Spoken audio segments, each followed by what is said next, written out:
Bismillahirrahmanirrahim. Assalamualaikum warahmatullahi wabarakatuh.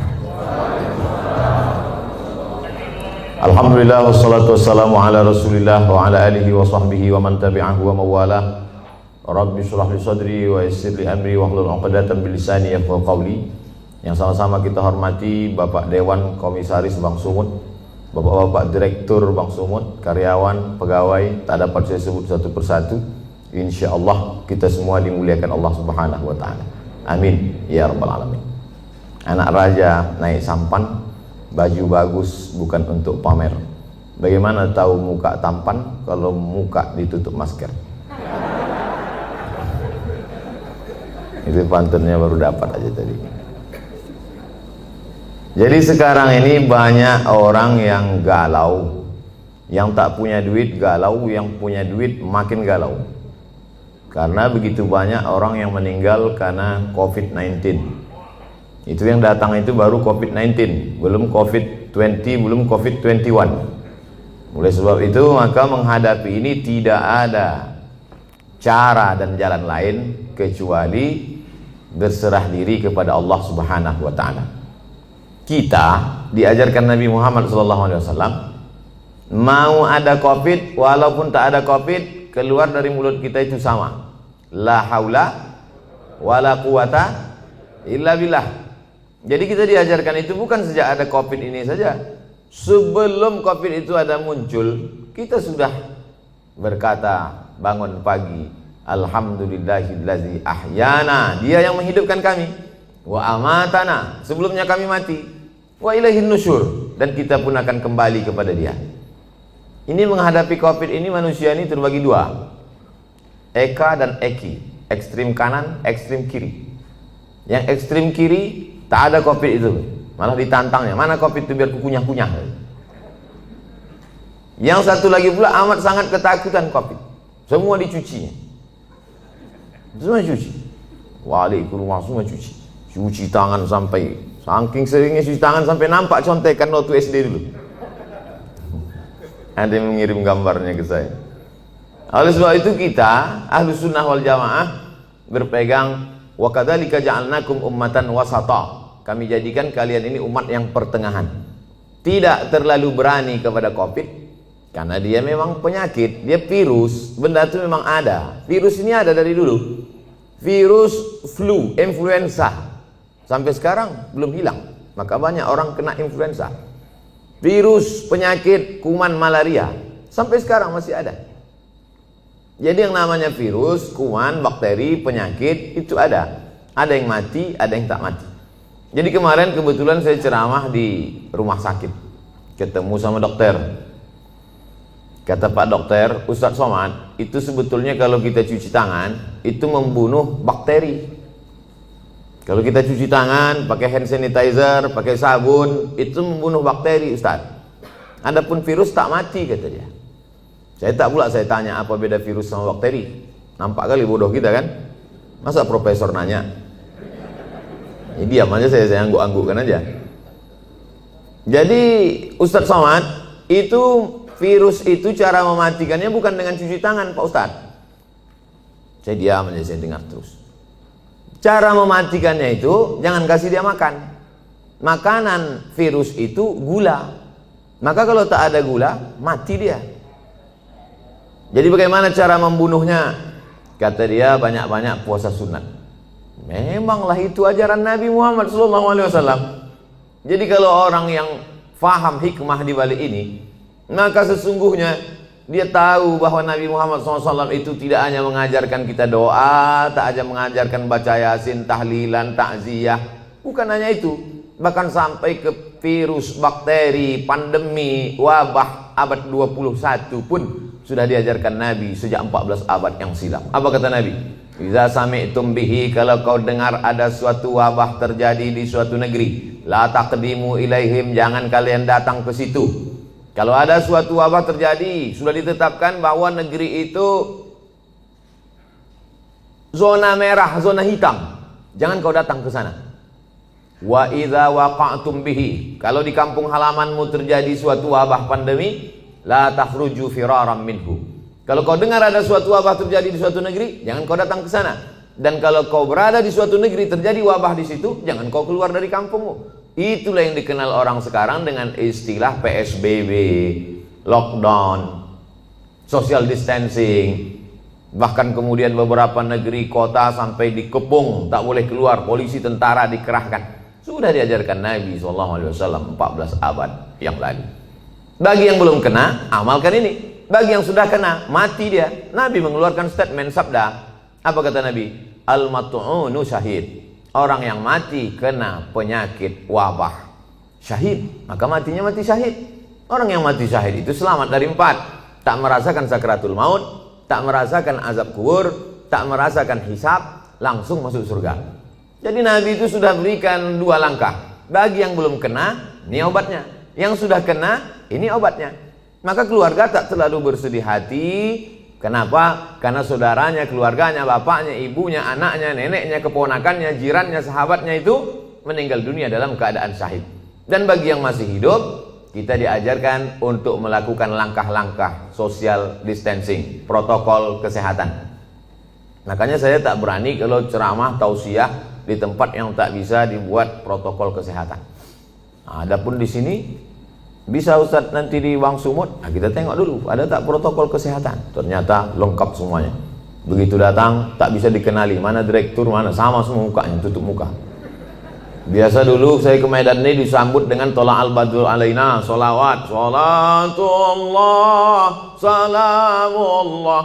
Tapi begitu datang sini tidak, begitu datang langsung tembak. Masih syukur segan dia tak tembaknya kening, tangan aja. Kalau tempat lain langsung pang. Habis itu tempat duduk berjarak, pakai masker. Artinya apa? Kita tidak terlalu cemas sekali, tapi kita juga tetap menjaga ini. Jangan terlalu takut kali, jangan pula terlalu berani kali. Nah, kita tetap macam biasa aja. Coba kalau kita terlalu cemas, terlalu takut, terlalu ngeri, iman kita jatuh, imun kita turun, di situ dia masuk. Jadi agak beranikan sedikit, biar jangan apa kali COVID itu. Begitu kalau orang Medan. Kalau orang Jakarta kan kalau ada AC mati kan dibilangnya, lu tolong hidupin tuh AC biar agak dinginan dikit. Kalau orang Medan enggak, apa, tolong kau hidupkan apa itu biar jangan apa kali.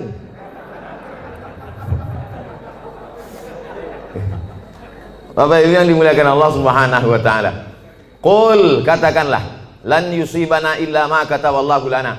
Tidak ada yang menimpa kita kecuali sudah ditetapkan Allah Ta'ala untuk kita. Itulah rukun iman yang ke-6. Percaya kepada Allah, percaya kepada malaikat, percaya kepada kitab, percaya kepada Rasul, percaya kepada hari kiamat, percaya kepada takdir baik dan takdir buruk. Akhbirni anil iman. Apa itu iman, wahai Muhammad sallallahu alaihi wasallam? Antu'mina billah wa malaikatihi wa kutubihi wa rusulihi wal yawmil akhir wa biqadri khairihi wa syarrihi. Percaya kepada takdir baik, takdir buruk. Tapi ini masalah takdir ini kita mesti dalam menyikapi takdir kita ada al-kasbu wal ikhtiar, ada usaha. Dengan penuh kesadaran kita tak pakai masker, tak social distancing, tidak cuci tangan, tidak pakai hand sanitizer, itu bukan tawakal. Itu bodoh yang terlalu diperlihatkan. Kalau bodoh sendiri aja, jangan ngajak-ngajak orang. Oleh sebab itu maka kalau sudah kita berusaha kena juga, berarti itu takdir. Ada takdir, ada hukum sebab akibat. Pejamkan mata, tak usah tengok kanan kiri, nyebrang di jalan. Itu bukan takdir, sebab akibat. Tapi setelah kita berusaha tengok kanan, tengok kiri, tengok kanan, tengok kiri, menurut kita sudah aman, ditabrak juga. Tidak ada cara lain kecuali beriman kepada takdir baik dan takdir buruk. Itulah beda Jabariyah dengan Ahlus Sunnah. Jabariyah itu halul bid'ah, kelompok ahli bid'ah. Kenapa disebut bid'ah? Karena dia membuat-buat ajaran yang tidak diajarkan Nabi Muhammad SAW. Jabariyah artinya terpaksa. Kata dia hidup ini terpaksa, tak ada pilihan. Kenapa kau tak pakai masker? Aku terserah aja lah, mau mati matilah. Oh, tak bisa begitu. Kita harus ada ikhtiar, harus ada usaha. Begitu juga dalam masalah mengambil rezeki, begitu juga dalam masalah menolak bala. Itu semua air minum yang di depan meja itu, di depan kami, di depan saya tadi, itu memang sudah diperuntukkan untuk saya. Air minum itu untuk saya, kue kotak itu untuk saya. Tapi karena saya tak ada usaha untuk membuka dan meminumnya, maka saya tak bisa ke mulut saya. Walaupun sudah diuntukkan untuk saya. Itu tentang masalah menarik rezeki. Begitu juga dengan menolak bala. Kalau tidak ada usaha ikhtiar dari kita, bawa sepeda motor kerja, dikunci stangnya, habis itu beli pula gembok, kunci ban depan, habis itu rantainya digembok pula, kemudian ban belakang itu ikatkan ke pohon pinang. Pas pulang sore, diambil pencuri itu sama pokok-pokok pinangnya sekalian. Maka itu takdir. Itu takdir namanya. Beriman kepada takdir baik, takdir buruk. Tapi orangnya cengengesan, lalu kemudian tak tentu arah, entah bagaimana ceritanya, otaknya tak fokus, mau berangkat ditinggalkannya kunci situ, naik dia ke atas, asik nelpon, iya betul, kiki, tinggal kunci. Habis itu turun ke bawah, lapor sama security, Pak security, motor saya tinggal hilang. Gimana keadaannya? Tadi saya tinggalkan kunci. Ah mampuslah kau, kata dia. Kenapa? Berarti kurang usaha, tak ada ikhtiar. Itu yang diajarkan Nabi Muhammad SAW. Jadi ke suatu ketika seorang sahabat masuk ke dalam Masjid Nabawi. Ditanyanya Nabi, ya Rasulullah, itu ontaku di luar belum kutambatkan. Aqiluha wa atawakal am utliquha wa atawakal. Ku lepaskan aja begitu baru aku tawakal, atau ku tambatkan dulu ke pokok kurma baru bertawakal. Kata Nabi, kau ikatkan dulu, kau tambatkan dulu baru kau bertawakal. Sebetulnya itu pikiran sederhana saja. Cuman sahabat ini mau ngetes cemana sebetulnya ajaran Islam ini. Apakah perlu usaha atau tawakal saja? Kata Nabi, kau tambatkan dulu, kau ikatkan dulu, kau yakinkan dulu dia tak lari. Setelah itu barulah kau tawakal kepada Allah. Begitu dalam masalah mencari rezeki, begitu juga dalam masalah menolak bala. Wa iyyam sasqallahu bidurrim fala kashifa lahu illahu. Kalau kau ditimpa suatu musibah, penyakit, kehilangan, kebakaran, tumpur, hilang, bangkrut, tidak ada yang bisa menyingkapkannya kecuali Allah. Wa yuridka bi khairin fala radda li fadlih. Tapi kalau Allah mau ngasih kau rezeki, mau menaikkan jabatanmu, maka tak pula ada yang bisa menolaknya. Itulah makanya setiap subuh kita katakan raditu billahi rabbah. Aku ridha menerima segala sesuatunya. Hanya saja kadang orang kita ini salah pasang. Kalau ada terjadi sesuatu musibah terjadi, dia katakan ikhlas ya, ikhlaskan aja. Sebetulnya yang tepat itu bukan ikhlas, ridho. Ridho menerima ketetapan Allah Subhanahu wa taala. Ridho itu bahasa kitanya apa? Ridho itu artinya plong, berlapang dada. Seperti ridhonya orang mati dimandikan oleh orang yang memandikan jenazah. Begitulah ridho kita kepada takdir ketetapan Allah. Sebagaimana orang mati dimandikan. Ibu, bapak pernah menengok orang mati waktu dikorek hidungnya melawan dia? Yang kau cucuk-cucuk hidung gitu? Tak ada.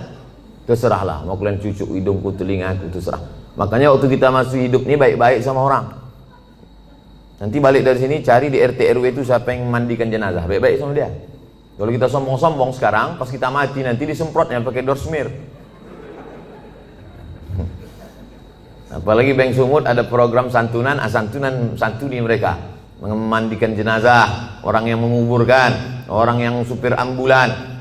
Kalau mati kita, supir ambulan itu baik sama kita, pelan-pelan dibuatnya, lari-lari 20. Coba kalau kita sombong angkuh, dibuatnya 120, antuk kepala kau di belakang. Nyawa baru tercabut, sakitnya belum hilang, lempang. Baru kau tahankan dulu, sombong kali kau kan, kata dia.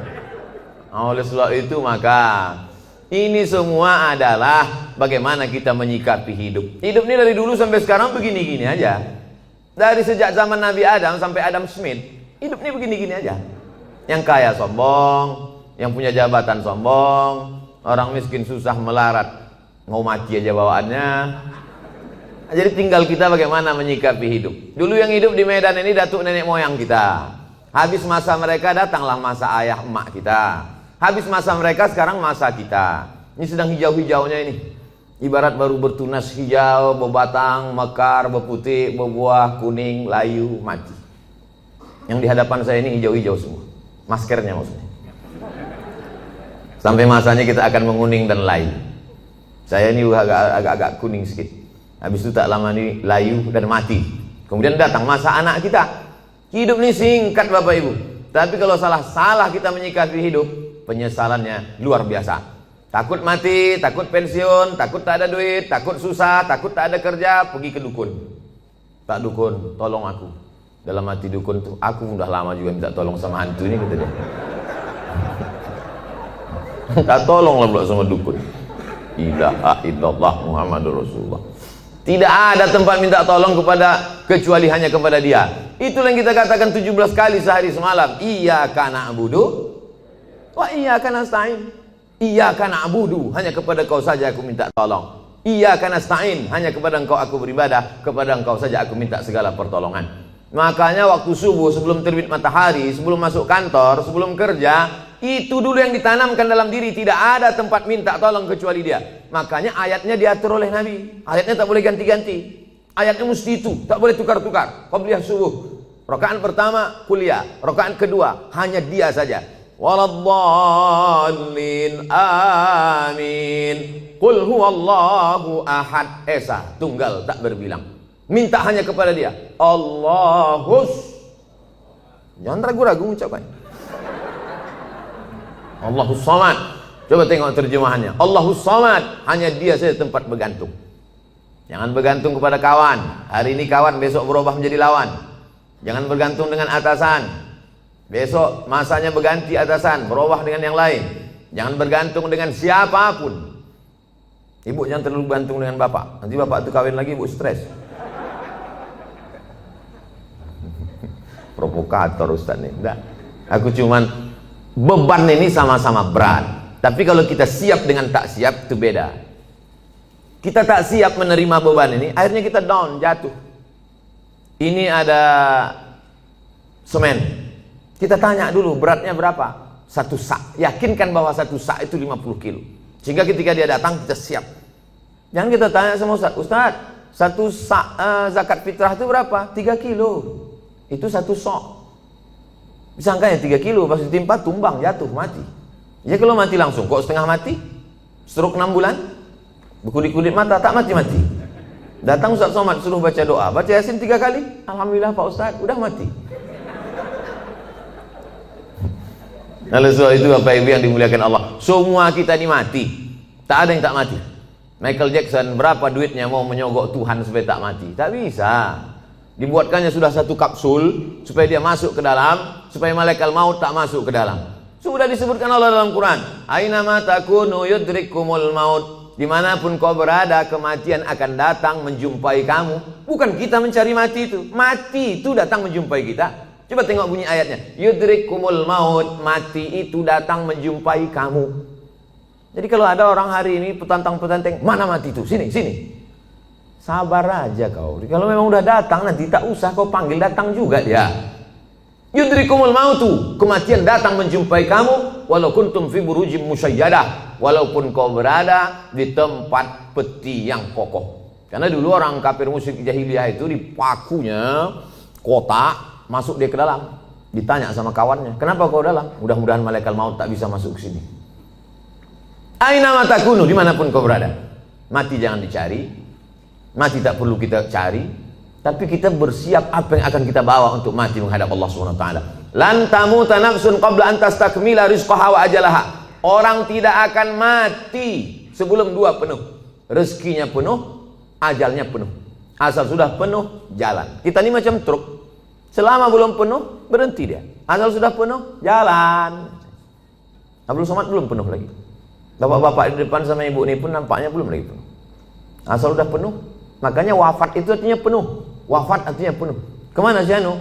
Udah penuh Pak Ustaz, udah jalan duluan.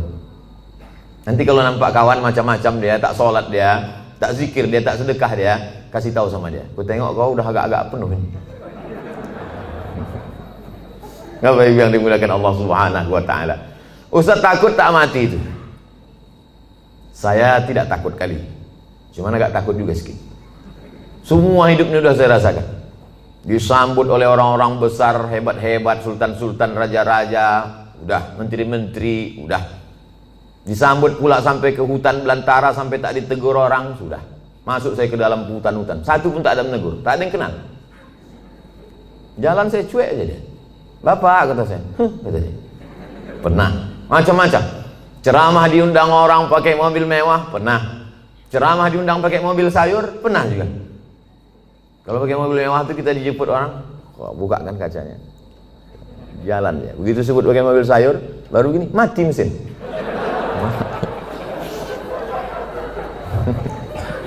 Macam-macam hidupnya sudah. Dikurung orang dalam kamar, dicabutkannya pedang panah. Mana itu Abdul Somad, anti kebinekaan, mau kubunuh dia, mana katanya. Garangnya luar biasa. 3 bulan sesudah itu dikirimkan video, dikerangkeng dalam penjara. Mampus kau, kata saya. Tapi nggak kuat-kuat kali dalam hati aja. Macam-macam hidup ini sudah. Titel sudah, LC sudah, MA sudah, doktor sudah, profesor sudah. Tinggal satu lagi, almarhum. Nah, oleh sebab itu mati ini, dulu saya berpikir bahwa mati itu 63 tahun, mesti macam umur Nabi Muhammad SAW. Ternyata kawan-kawan, saya pejamkan mata, si anu kawan kuliah saya meninggal, si anu kawan saya dulu SMA meninggal, si pulan kawan saya dulu sama-sama SD, sama-sama cabut kan nih, sama-sama mandi di sungai, meninggal. Jadi kita kalau nengok orang meninggal itu jangan tengok yang tua-tua, itu kekeliruan kita. Nengok orang meninggal yang ubannya banyak, sehingga habis itu kita nengok di kaca, masih 3, masih lama lagi. Malaikat maut menengok orang mati itu, mencabut nyawa itu tidak menengok ubannya. Berapa banyak orang yang beruban tak mati-mati? KPU, kepala penuh uban. Mau nanti waktu sebelum diupload dibuang nih, tersinggung KPU dituntutnya berasa. Saudara yang dimuliakan Allah Subhanahu wa taala, oleh sebab itu maka bagaimana kita menjalani hidup ini? Yang masa lalu sudah lewat, yang masa akan datang kita tak tahu, maka kita jalani yang masa sekarang, bagaimana kita melangkah ke depan. Maka bangun pagi, bangkitkan semangat. Aku hari ini masih diberi Allah kehidupan, langkahkan kaki, berangkat ke tempat kerja. Bismillahirrahmanirrahim. La haula wala quwata illa billah. Tetap bawa STNK BPKB. Pula macam la haula wala quwata, lampu merah tak pandang lagi. Tangkap semua polisi. Kenapa kau tak ikut patroli lalu lintas? La haula wala quwata illa billah. Bukan kau aja yang dengar pengajian Ustaz Somad, aku penonton juga, kata Pak Polisi. Macam kau aja yang pengajian gitu. Oleh sebab itu maka setelah kita berangkat di tempat kerja itu serius kita. Kenapa? Karena kita mencari rezeki yang halal untuk makan, keluarga, anak, sekolah. Mudah-mudahan anak-anak kita ini menjadi anak yang soleh dan solihah. Berdoa dia tengah malam waktu kita mati. Bangun dia jam 2 malam, tahajud di bentangnya sajadah. Apa kata dia? Rabbi firli wali walidayya warhamhuma kama rabbayani shaghira. Mengalir ke makam kita macam tetesan embun di tengah gurun pasir yang panas. Lapang alam barzah kita, terang kubur kita. Bagi yang belum punya anak, mudah-mudahan diberikan Allah anak soleh soleh. Ustaz Somad doakan saya punya anak Pak Ustaz. Insya Allah. Berapa umur kau sudah? 40. Kenapa kau belum punya anak? Belum nikah Pak Ustaz. Ilaha illallah. Oleh sebab itu ada usaha dan ikhtiar. Anak-anak itu masukkan dia ke TK Quran, SD Quran, TK Quran, insya Allah. Masukkan dia ke TK Quran. Anak saya masuk TK Quran, tamat TK Quran, hafal juz 30. Coba baca, udah sampai mana tadi yang di sekolah tadi diajarkan ibu guru? Dibacanya lah. Amma yatasaalun anin naba'il azim alladzi hum fihi mukhtalifun. Kalla saya'lamun, summa kalla saya'lamun. Menetes air mata kita karena di mata kita anak itu tak pernah besar. Kita tetaplah menengok dia ketika tapak kaki najwa jari panjangnya sejengkal. Tiba-tiba bisa dia hafal amma yatasaalun. Netes air mata kita. Masukkan dia ke TK Quran. Supaya jangan lagu-lagu itu yang dinyanyikannya. Topi saya bulat, bulat topi saya. Kalau tidak bulat, bukan omak saya kan. Usahlah lagi yang nyanyi ini juga lagi. Mulailah TK Quran. Lalu kemudian masuk SD Quran. Ada terbuat situ iklan. Masukkan anak anda SD Quran. 1 tahun setengah juz. Tamat dia 6 tahun 3 juz. TK 1 juz. SD 3 juz. Udah 4 juz. Cukuplah itu sudah. Nanti masuk pula SMP Quran. Aku tak tahan anak di pesantren Pak Ustaz. Paham saya. Orang Medan tak bisa berpisah dengan anak rindu. Anak pagi mau makan lontong sayur, ayam penyet, ayam patah, ayam mati. Tak tahan masukkan ke pesantren, masukkan boarding school. Pagi sebelum berangkat kerja, letakkan dia. Belajar kau di sini ya nak. Letakkan dia jam 7 pagi. Kita pun berangkatlah lanjut. Jam 8 sampai karena macet dan semacamnya. Lalu nanti sore pulang jam 4, jam 5 jemput dia balik ke rumah. Tahan Pak Ustadz boarding school, antarkan dia ke sana. Cari ini. Ada di daerah Tembung, ada di daerah Kutalim Baru, dulu tempat saya sekolah di Darul Arafah, ada pula di daerah banyak keliling Medan ini. Masukkan dia, sebulan sekali jenguk. Saya Pak Ustadz tak tahan, anak saya ini 3 kali sehari saya jenguk. Makan pagi, makan siang, makan malam. Memanglah berat berpisah. Sayang sama anak ini bukan kita letakkan di celak ketiak. Sayang sama dia kita tinggalkan dia demi masa depan dia. Siapa yang bisa menjamin menjaga dia? Siapa yang bisa diantara bapak ibu ini menjaga anak-anak kita bebas dari narkoba, bebas dari sabu, bebas dari cabut? Siapa yang bisa menjamin anak-anak kita ini cabut? Tak ada yang bisa menjamin. Kita pun dulu cabut. Saya dulu sekolah di Sisingamangaraja, Unifa, Muallimin. Pernah juga cabut ke Deli Plaza, ke Medan Plaza. Makanya waktu lewat di Medan ini saya cari manalah tempat cabut dulu, hilang udah semua. Pernah, cuma tak sering-sering kali. Saya sebetulnya tak jahat, kawan-kawannya aja. Begitu hebatnya pengaruh kawan terhadap anak-anak kita. Dan kita tak bisa kontrol kawan dia. Karena pergaulan ini luar biasa. Itu mempengaruhi pola pikir. Tapi kalau kita tinggalkan dari pondok pesantren, maka insya Allah benteng terakhir. Bapak ibunya sudah selamat insya Allah. Tapi ini generasi kita ini kalau tidak kita selamatkan, kita carikan dia rezeki yang halal. Melangkahkan kaki dari rumah, aku meninggalkan semuanya ini wahai anakku adalah untuk mencarikan nafkah engkau yang halal, supaya kau jadi orang, supaya kau jangan jadi hantu setan, supaya kau nanti selesai kuliah, supaya kau menjadi berbakti kepada negara, bangsa, agama, orang tua. Maka niat kita itu sampai mati kita. Man mata duna malihi fahuwa syahid. Siapa yang mati mempertahankan harga dirinya, harta bendanya, maka matinya mati syahid, kata Nabi SAW. Dalam mencari nafkah ini pergi, capek, keluar kota, segala macam, meninggal dunia, maka matinya tetap mati syahid. Syahid itu tidak hanya orang yang berjuang fisabilillah di Palestina, tidak, tapi orang yang mencari harta yang halal. Oleh sebab itu tetap semangat. Ini banyak orang yang memisahkan diri. Kalau di masjid, semangat. Kalau sedang umroh, semangat. Pas di kantor, lesu, letoy, loyo, lunglai, mau mati. Pas ada gajian, baru semangat. Apa ini? Hancurlah negara ini kalau semangat kita ini hilang. Ada pula orang memahami agama itu hanya untuk mati saja. Aku sebetulnya malas dengar pengajian ini. Kenapa? Itulah Ustaz itu sedikit-sedikit cerita mati aja. Cerita mati aja. Memanglah kita ini mau mati. Tapi pengajian itu adalah membuat kita bersemangat apa bekal yang akan kita bawa sebelum kita mati. Makanya yang kaya-kaya, yang hebat-hebat sebelum mati bangun masjid. Apa nama masjidnya? Ya terserah. Macam-macam nama masjid. Ada sebutnya masjid nama dia. Ada masjid itu dibuatnya Al-Ikhlas. Ada masjid At-Taqwa. Tadi subuh kami pengajian di masjid Jami'atut Taqwa. Tinggi, hampir 2 meter. Kata panitia pembangunan masjid, ini Pak di bawah ini tanah. Enggak, dicor semuanya. Entah berapa molen kata dia. Hebat betul. Tak ada lagi tanah di Medan. Banyak betul duit orang Medan. Di mana-mana masjid pakai timbun tanah liat, tanah merah. Dia enggak, pakai cor. Artinya apa? Luar biasa kemampuan orang. Harus ada tekad dalam hati yang punya duit. Sebelum aku mati, aku bangun masjid. Tapi tak perlu pula kita buat di update status. Sebelum mati, bangun masjid. Like and share. Paling tidak kita dalam hati kita, tekad kita. Tak sanggup saya bangun masjid Pak Ustadz. Saya ini tak bisa bangun masjid Pak Ustadz. Bangun rumah saya aja 3M. Wah, banyak kali duit kau. 3 kali minjam Pak Ustadz. Kalau tak sanggup semua, jangan tinggalkan semua. Datangi ketua pembangunan masjid. Aku tak sanggup Pak kalau untuk bangun masjid, tapi ngasih pintu kosen bisa.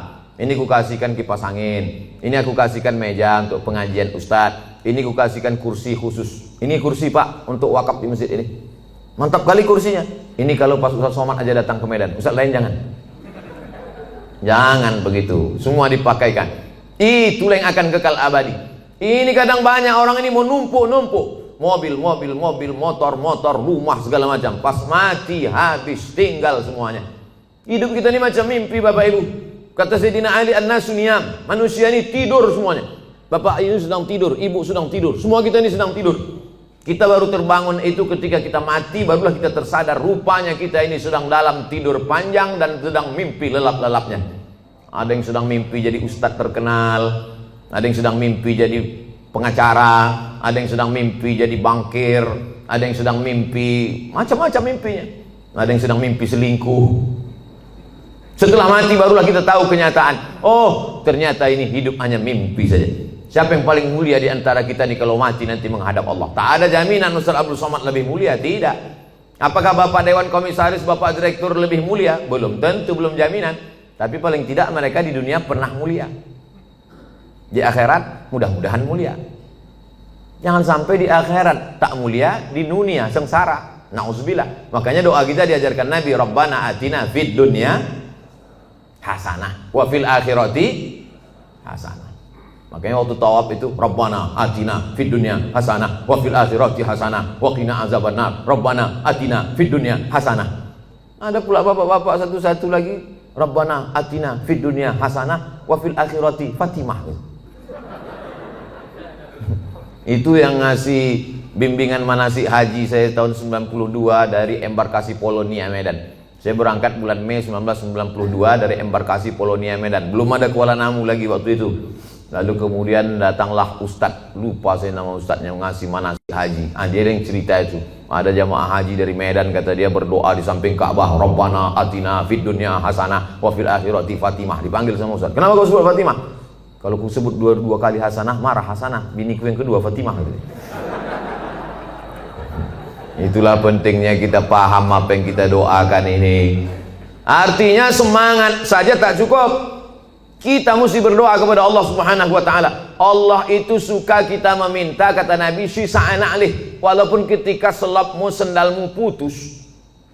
Pas mau masuk masjid, pakai sendal, putus dia. Berdoa, ya Allah, putus sendalku ya Allah. Allah suka kali menengok kita mengadu kepada Allah. Minta sama Allah, meleleh air mata kita kepada Allah.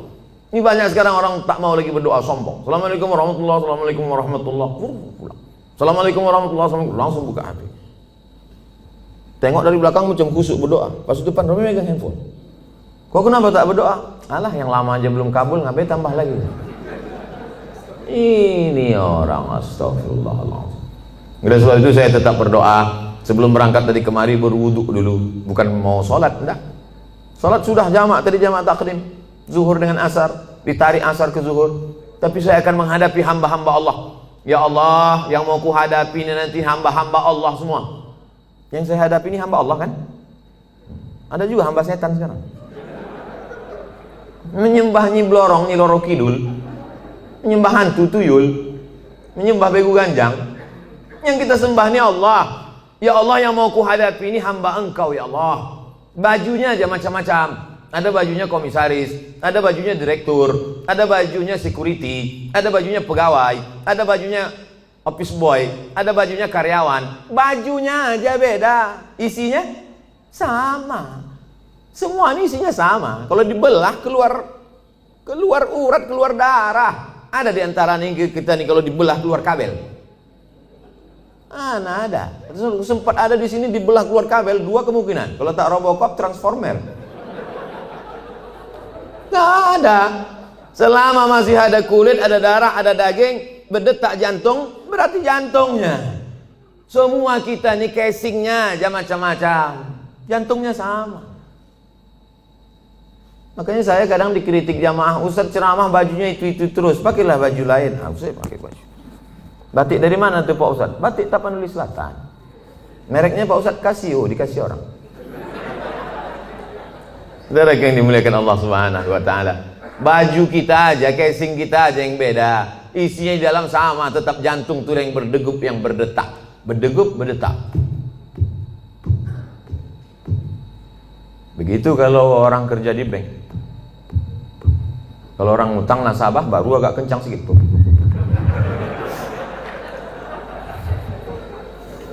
Ini kan yang di depan saya ini banyak-banyak semua duitnya. Tadi pagi, tadi malam kami makan sama Ustaz Somad, orang yang paling banyak duit di Sumatera Utara. Inilah dia. Semua duit orang Sumatera Utara dia megang. Masya Allah. Tapi duit orang. Apa yang dimuliakan Allah Subhanahu wa taala. Oleh sebab itu maka berpikir kita, apa yang nanti ku bawa setelah aku mati ini. Tadi saya SMS ada salah seorang penulis di Jakarta. Tolong Bapak tuliskan sejarah hidup saya. Aku tak sempat menulis. Baru sebentar menulis 2-3 kata datang telepon. Ustaz bisa tausiah, baru menulis tak fokus. Tolong kau tuliskan sejarah hidupku. Kalau bisa yang inspiratif supaya nanti ketika aku mati anak cucuku membaca, semangat dia menjalani hidup. Mudah-mudahan itu menjadi amal soleh. Siap Pak Ustaz, kami tulis. Nanti kalau udah siap kita adakan bedah buku di Islamic Book Fair di Jakarta. Jangan lupa subscribe, like, and share. Saudaraku yang dimuliakan Allah Subhanahu wa taala. Jadi apa yang bisa kita tinggalkan setelah kematian?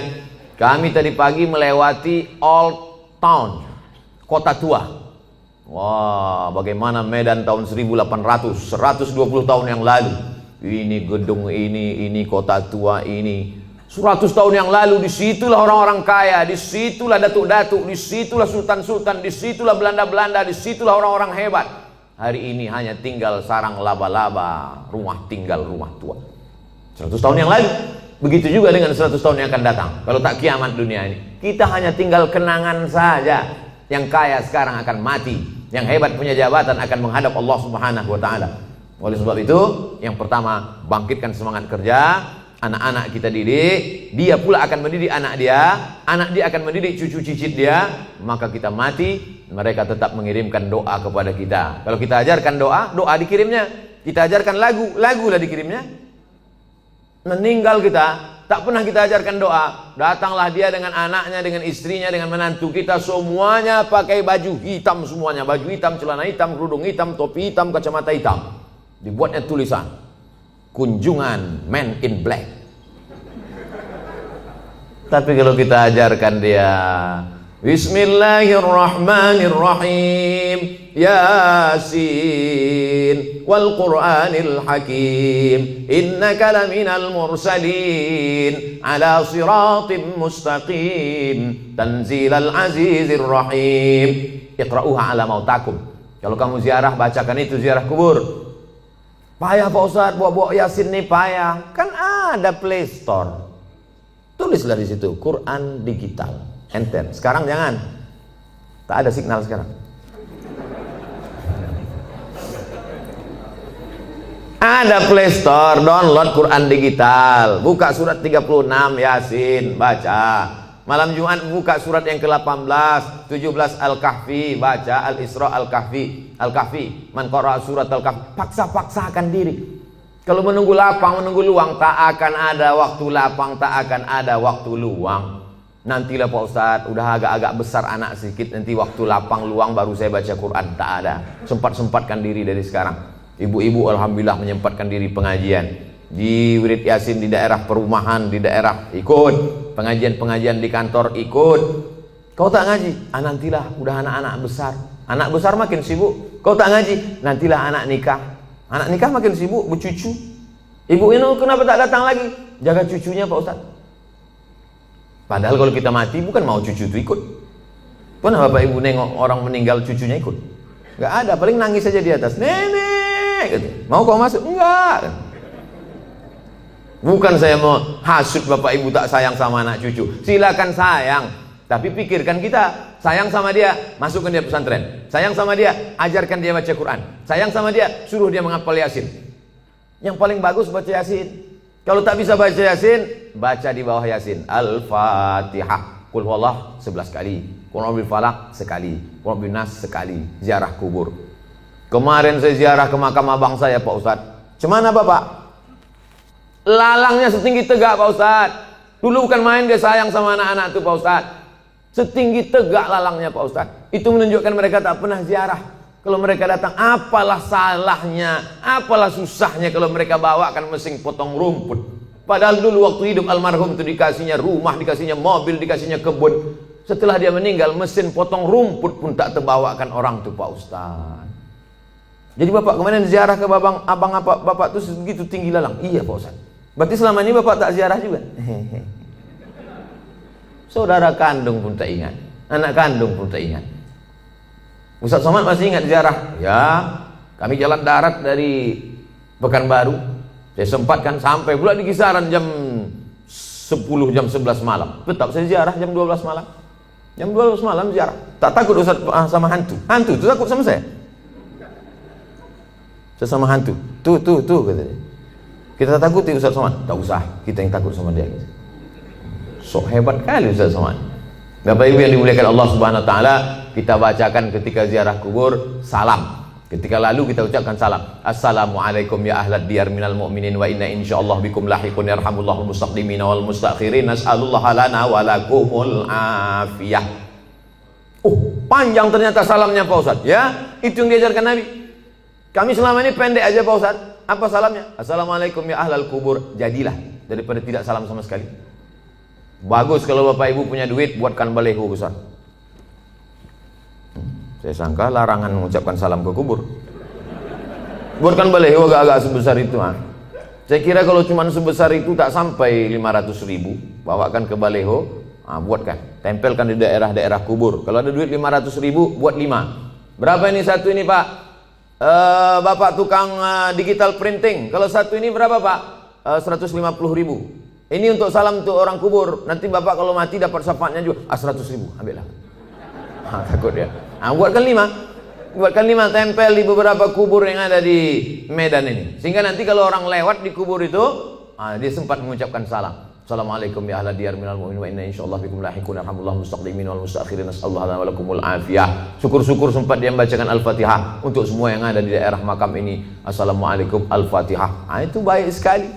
Simple amal kita, tapi bermanfaat. Ini saya tengok baleho besar-besar, tak ada manfaatnya. Buat baleho besar. Kalaupun mau dibuat tambahan di bawah, boleh. Jangan lupa coblos nomor sekian. Berpikir simple, tapi bermanfaat untuk orang banyak. Saya sudah bicara lebih kurang 50 menit. Sekarang jam 5:15. Saya jawab beberapa pertanyaan.